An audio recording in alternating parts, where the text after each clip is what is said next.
நாட்டில் நிறைய வருடங்களுக்கு முன்பு கோப்பெருஞ்சோழன் என்ற ஒரு மன்னர் ஆண்டு வந்தார். அதே சமயம் பாண்டிய நாட்டில் பிசி என்ற கிராமத்தில் பிசிராந்தையார் என்ற ஒரு கவிஞர் வாழ்ந்து வந்தார். இருவருக்கும் ஒருவரை ஒருவர் பழக்கமில்லை. ஆனால் அவர்களை தெரியும். பிசிராந்தையார் கோப்பெருஞ்சோழனின் நாட்டை பற்றி புறநானூறில் ஒரு கவிதை பாடினார்.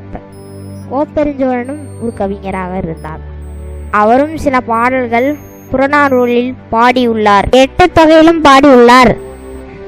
ஒரு நாள் அவரது 2 மகன்களுக்கும் அரியணை மீது ஆசை வந்தது. அதனால் அவரது தந்தை மீதே போர் தொடுக்க ஆசைப்பட்டனர். ஆனால் இந்த இந்திய வரலாறில் பல பேர் தந்தையை கொன்று பல அரசர்களாக உருமாறினார்கள்.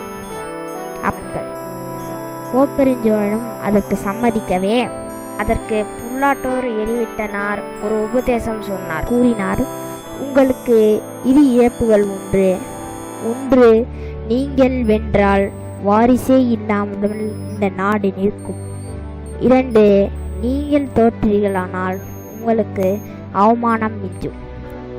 வடக்கிருத்தல் மூலம் தனது உயிரை துறக்க சென்றார். கோப்பெருஞ்சோழன் தனது நண்பன் பிசிராந்தையருக்காக காத்து கொண்டிருந்தார். அவருக்கு ஒரு இடமும் ஒதுக்குகிறார் கோப்பெருஞ்சோழன்.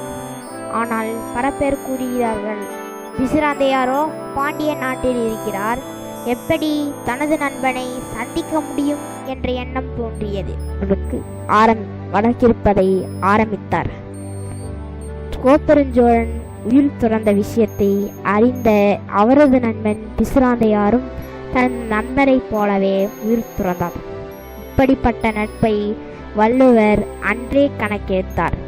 புணர்ச்சி பழகுதல் வேண்டாம், புணர்ச்சிதான் நட்பா கிழமை தரும் என்னும் இந்த அவர்கள் இருவரும் பார்த்து கொள்ளாத வரையிலும் அவர்களை பற்றி தெரிந்திருந்தோம். அவர்களை ஒருத்தரை பற்றி கவலைப்படும் இந்த நட்புறவை இந்த நாடு என்றென்றும் மறக்காது.